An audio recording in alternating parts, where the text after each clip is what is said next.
Hey, welcome back, and happy Black History Month to you. Today we're going to be talking about Elaine Brown. She's an activist that has a long history of fighting for the rights of Black Americans. She's been a part of the Black Liberation Movement, the leader of the Black Panther Party, and she was even a presidential candidate for the Green Party. Uh, she has a lot of accomplishments, but today we're going to be focusing on her community activism, especially during the time when she was in the Black Panther Party. She joined the Black Panthers as a regular member in 1968 and quickly became one of the editors of the Black Panther publication.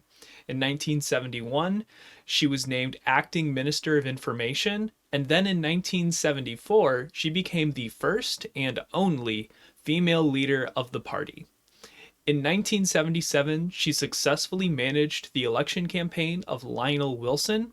He was the first black mayor of Oakland, California, and he held the post from 1977 to 1991 across 3 terms. The Panthers also opened the Liberation School, which focused on the health and well being of the students both in and out of the school. In her talk at Brown University's Black Power 50th, affirming yesterday, today, and tomorrow, she goes into detail about the different services that they provided at the school. They included 3 meals a day, clothing, hygiene products. They provided exams and treatment for vision, hearing, and respiratory issues. It was truly a holistic look at the health and well being of Black children. As part of the Black Panthers Central Committee, she pushed for legislative change to help disadvantaged communities and paired free grocery programs with voter registration to give people among the Black community easier access to their voting rights.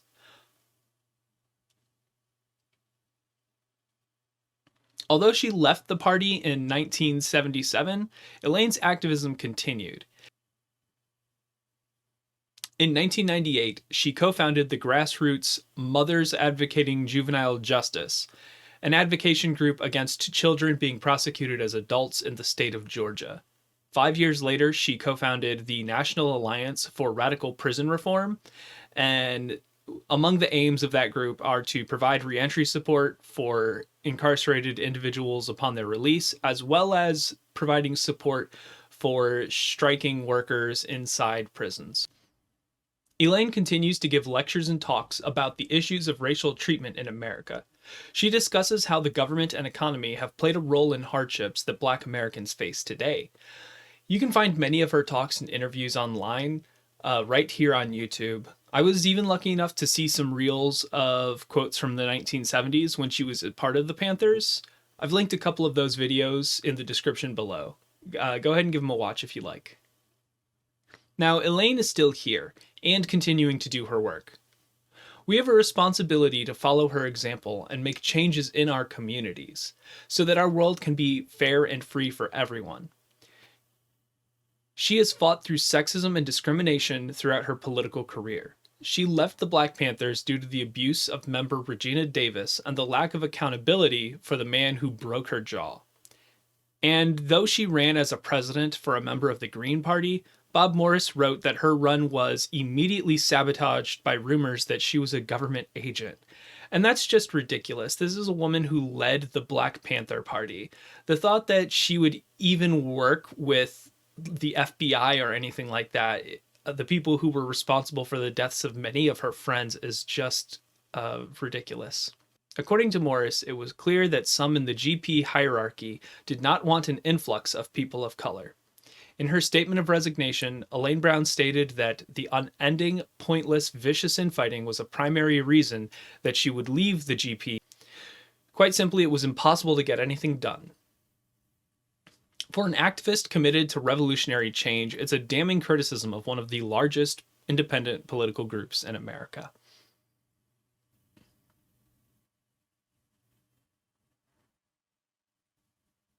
In my opinion, the Black Panthers were effective, and if not for the intervention by the FBI, the original party would likely still be around today. They were not without their flaws, but under Elaine's leadership, they showed exactly how possible and successful an organized community based on leftist ideals could operate, even in a capitalist society. The threat of a functioning communist community based on Leninist Marxist views proved to be too great to let survive.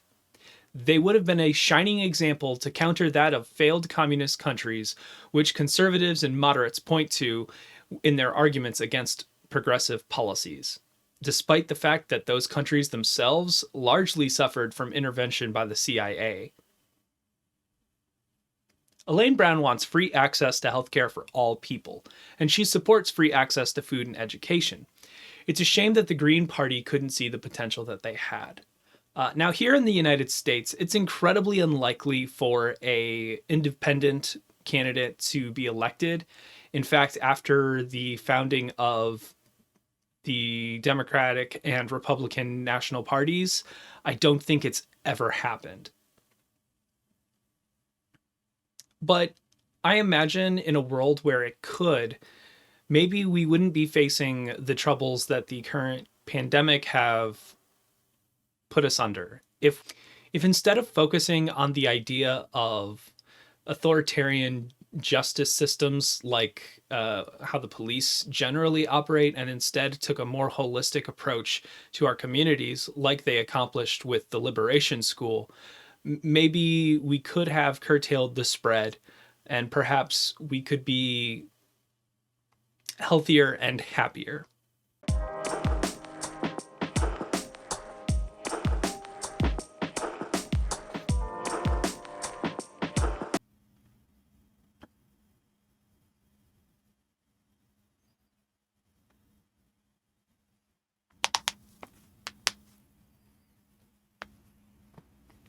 Oh, oh, like a bowl of Rice Krispies.